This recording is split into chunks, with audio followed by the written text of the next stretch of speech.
Okay તો એસએફડીએમ diagram અને almost દરેક ટાઈપના લોડ પણ આપણે જોઈ લીધા છે અને ટાઈપ્સ ઓફ બીમ પણ જોઈ ગયા છે.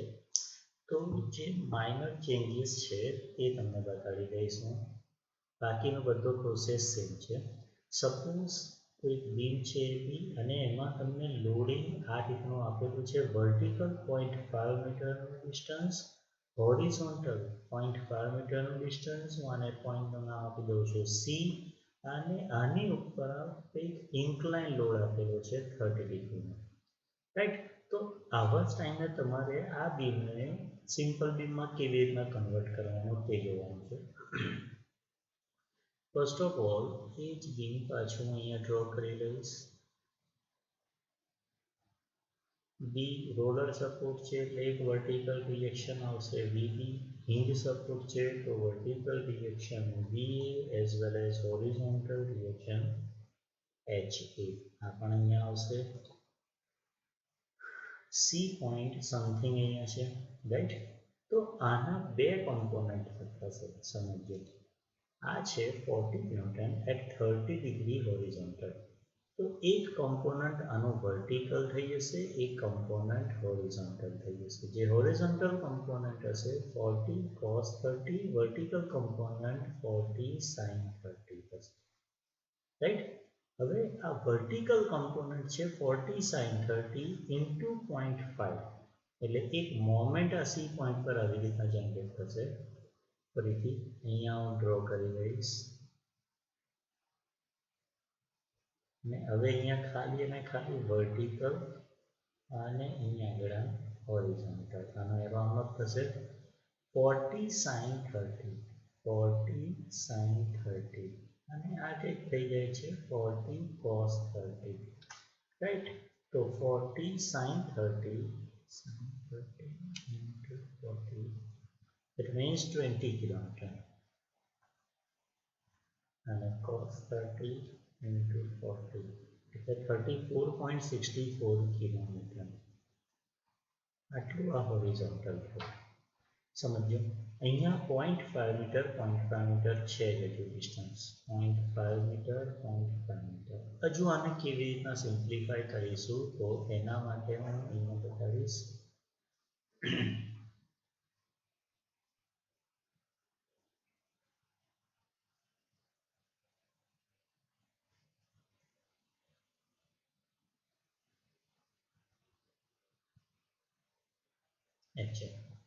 C point, right.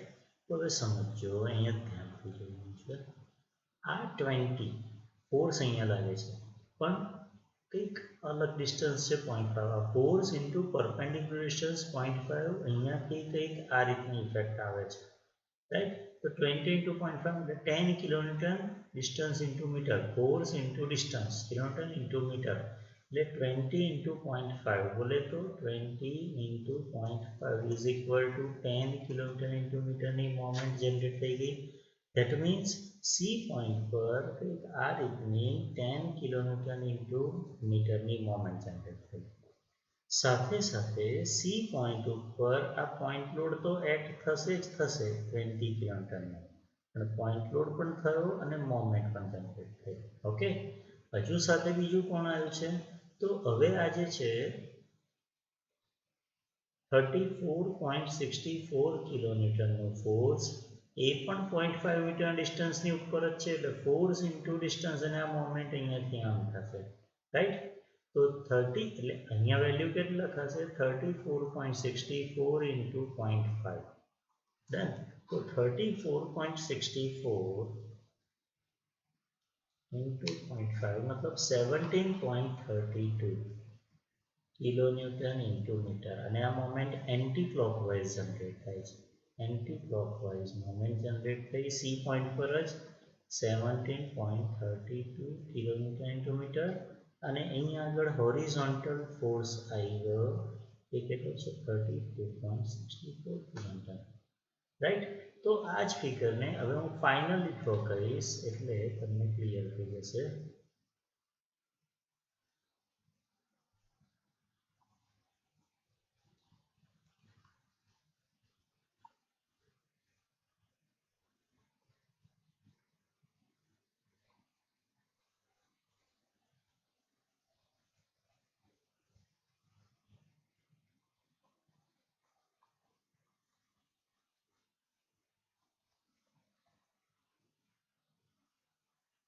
વીબી વીએ એચએ આ તો મેં ડ્રો કરી દીધું છે એ પોઈન્ટ હતો આ બી પોઈન્ટ આ ડી પોઈન્ટ અને આ સી પોઈન્ટ. હવે સમજો સી પોઈન્ટ.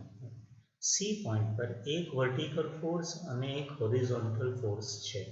તો એ હું લખી દઉં છું. પહેલું લો વર્ટિકલ ફોર્સ કેટલો થઈ ગયો છે 20 ન્યૂટન અને હોરિઝોન્ટલ ફોર્સ સી પોઈન્ટ ઉપર છે 34.64 કિલોન્યુટન. રાઈટ. હવે સમજો કે આ મોમેન્ટ 17.32 એન્ટી ક્લોકવાઇઝ અને આ 10 છે. ઓકે, તો નેટ કેટલું રહેશે બેલેન્સ? તો કે આ વધારે છે તો આમાંથી હું આને માઇનસ કરી દઈશ. રાઈટ. તો એકચ્યુઅલ મોમેન્ટ નેટ મોમેન્ટ કેટલી રહેશે? અને એ પણ એન્ટી ક્લોકવાઇઝ ડિરેક્શનમાં રહેશે.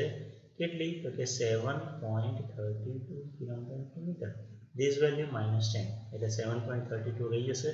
આ નેટ વેલ્યુ રહી ગઈ. ઓકે, તો આનું ડિસ્ટન્સ સપોઝ 2 મીટર છે, આનું ડિસ્ટન્સ પણ 2 મીટર છે અને આનું ડિસ્ટન્સ 1 મીટર છે. ઓકે, તો જેવી રીતના કરતા હતા એ જ પ્રોસેસથી પાછું સ્ટાર્ટ કરીએ.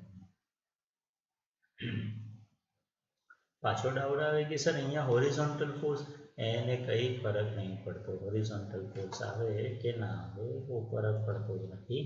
સપોઝ આ ડી પોઈન્ટ છે તો ડી પોઈન્ટના હું પ્રોજેક્શન ખેંચી લઈશ. અહીંયા બી પોઈન્ટ છે તો આપણે પ્રોજેક્શન ખેંચી લઈશું. સી પોઈન્ટના પણ પ્રોજેક્શન ખેંચીશું અને એ પોઈન્ટના projection. Okay, first support reaction find કરીશું અને રિએક્શન ફાઇન્ડ કરીને એસએફઆઈ તો અહીંયા આવશે sigma H is equal to 0. આમનો એરો હશે તો નેગેટિવ છે, મારી મિસ્ટેક છે. આ ડિરેક્શનમાં હશે તો નેગેટિવ અને આ ડિરેક્શનમાં હશે તો પોઝિટિવ. એચ એ આ ડિરેક્શનમાં છે એટલે પોઝિટિવ થઈ જશે. 34.64 આ ડિરેક્શનમાં છે તો -34.64. બીજું તો કંઈ છે જ નહીં, is equal to 0. therefore H is equal two 34.64 kilonewton. તો જેટલો ફોર્સ હતો એટલું રિએક્શન ઇક્વલ થઈને આવી ગયું. Next sigma V is equal to 0. Vertical up arrow positive, vertical down arrow negative. તો વી એ ઉપર જાય છે એટલે plus 20 newton downward direction minus V B ઉપર જાય છે plus is equal to 0. therefore V A plus V B is equal to 20. આ થઈ જશે અહીંયા. Okay, next third condition sigma M is equal to 0. કોઈ એક સપોર્ટ તો હું સપોર્ટ એ પર જ 0 લઈશ. Sigma M at A is equal to 0. Right. તો મોમેન્ટની વાત કરીએ છીએ. 20 into 2 ક્લોકવાઇઝ ફરશે તો 20 into 2 ક્લોકવાઇઝ ફરશે પોઝિટિવ. આ અહીંયા એન્ટી ક્લોકવાઇઝ છે તો સિમ્પલ મારે -7.32 મૂકી દેવાનું. V B into 2 metre 2 metre 4 metre તો આ એન્ટી ક્લોકવાઇઝ છે -4 અહીંયા તો કશું છે જ નહીં, is equal to 0. 20 into 2 40. 40 minus લખી દઈએ 40 minus 7.32 આને હું ઇક્વલ ટુ આમ લઈ જઈશ તો 4 થઈ જશે. એટલે 40 minus 7.32 જે આન્સર મળે છે ડિવાઇડ બાય 4 કરી દઉં તો 8.17. therefore VB is equal two 8.17 kilonewton. આ જે પણ વીબી મળે છે અને હું આ ઇક્વેશનમાં મૂકું ને 20 માંથી માઇનસ કરીશું તો VA is equal to 20 minus VB is equal to 20 minus 8.17. Therefore, VA is equal to 11.83 kilonewton. Then, હવે બેઝલાઇન અહીંયા મૂકી દઈશું.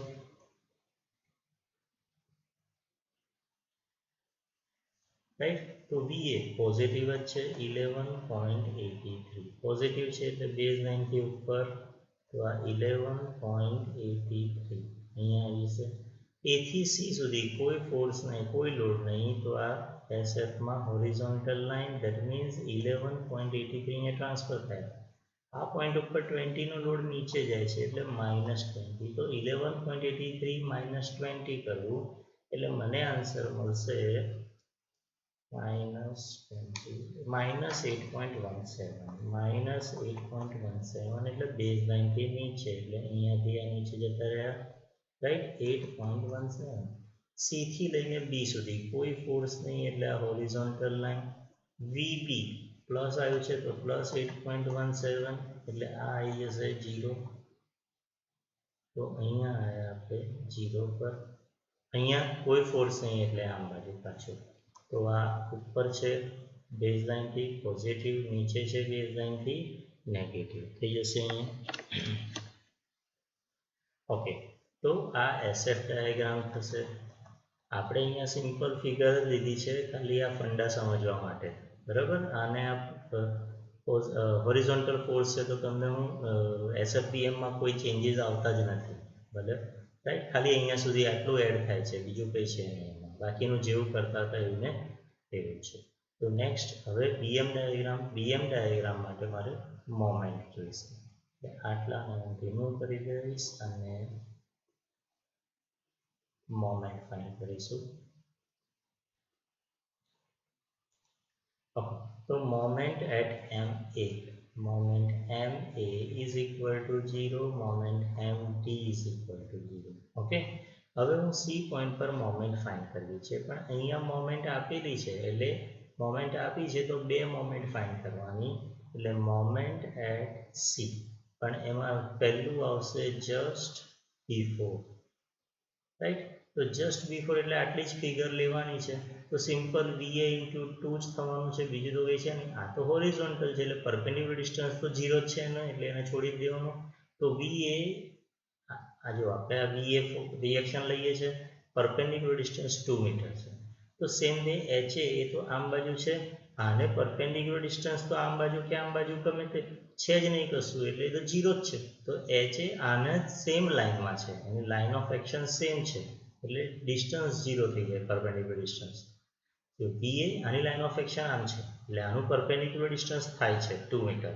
તો વીએ ઇન્ટુ 2 અને આ ફરે છે આમ ક્લોકવાઇઝ ફરે છે અને પોઈન્ટની આ સાઈડે ક્લોકવાઇઝ પોઝિટિવ તો જસ્ટ બિફોરમાં આવી જશે વીએ ઇન્ટુ 2 વીએની વેલ્યુ છે 11.83 into 2 therefore moment c just before is equal to 11.83 into 2 23.66 kilonewton into meter તો આફ્ટરમાં શું આવી જશે મોમેન્ટ એટ સી જસ્ટ આફ્ટરમાં આ આન્સર તો લખી જ દેવાનો 23.66 હવે અહીંયા મોમેન્ટ એન્ટી ક્લોકવાઇઝ છે એટલે -7.32 સિમ્પલ રાઈટ તો ધીસ વેલ્યુ -7.32 મને ત્યાં મોમેન્ટ મળી 16.34 કિલોન્યુટન ઇન્ટુ મીટર ઓકે અચ્છા હવે તો કે મોમેન્ટ એટ બી ની વાત કરું તો અહીંયા 0 છે અહીંયાથી નજીક પડશે પણ કોઈ ફોર્સ જ નહીં તો મોમેન્ટ એટ બી હું થઈ જશે જી સર તમે કહેતા હતા ને કે હું આમથી લઉં કે આમથી લઉં સેમ થવું જોઈએ તો ચેક કરી લઈએ ચાલો વીએ ઇન્ટુ 4 પોઈન્ટની આ સાઈડનો ડેટા લઉં તો ક્લોકવાઇઝ ફરશે આ ઓર કરીને છે એટલે મોમેન્ટ એટ બી ફાઇન્ડ કરવું છે જો સપોઝ આમથી તો કેટલું આવે છે તો વીએ છે 11.83 ઇન્ટુ 2 ટુ 4 મીટર અહીંયાથી આમ કર્યું ક્લોકવાઇઝ એટલે પ્લસ 11.83 ઇન્ટુ 4 આ 20 નો ફોર્સ છે ઇન્ટુ આમ એન્ટી ક્લોકવાઇઝ કરે છે એટલે -20 ઇન્ટુ 2 અને આ એન્ટી ક્લોકવાઇઝ છે -7.32 તો 11.83 ઇન્ટુ 4 એટલે 47.32 -40 -7.32 બોલો આન્સર આવ્યો 0 રાઈટ તો હું આ સાઈડેથી લઉં કે આ સાઈડેથી લઉં 0 જ આવવાનો હતો એટલે ટાઈમ બચાવવા માટે આપણે આમથી લઈ લઈએ છીએ બીજું કંઈ છે બેઝ લાઇન ડ્રો કરીશું એટલે બીએમ ડાયાગ્રામ ડ્રો થઈ જશે બેઝ લાઇન મેં ડ્રો કરી ડી પોઈન્ટ ઉપર 0 બી પોઈન્ટ ઉપર 0 એ પોઈન્ટ ઉપર 0 સી પોઈન્ટ જસ્ટ બિફોર તો જસ્ટ બિફોર વેલ્યુ 23.66 એટલે અહીંયા છે તો આને લખી દઉં છું 23.66 અને જસ્ટ આફ્ટર 16.34 તો 16.34 અહીંયાથી ચાલુ કરી પહેલો પોઈન્ટ આવશે જસ્ટ બિફોરનો no load on the beam except horizontal એટલે બીએમમાં બધે ઇન્ક્લાઇન્ડ આવવાનું છે એટલે અહીંયાથી આમ ઇન્ક્લાઇન્ડ લાઇન ડ્રો કરીશું આ પોઈન્ટ પર થશે પહેલો પોઈન્ટ જસ્ટ બિફોરનો મળશે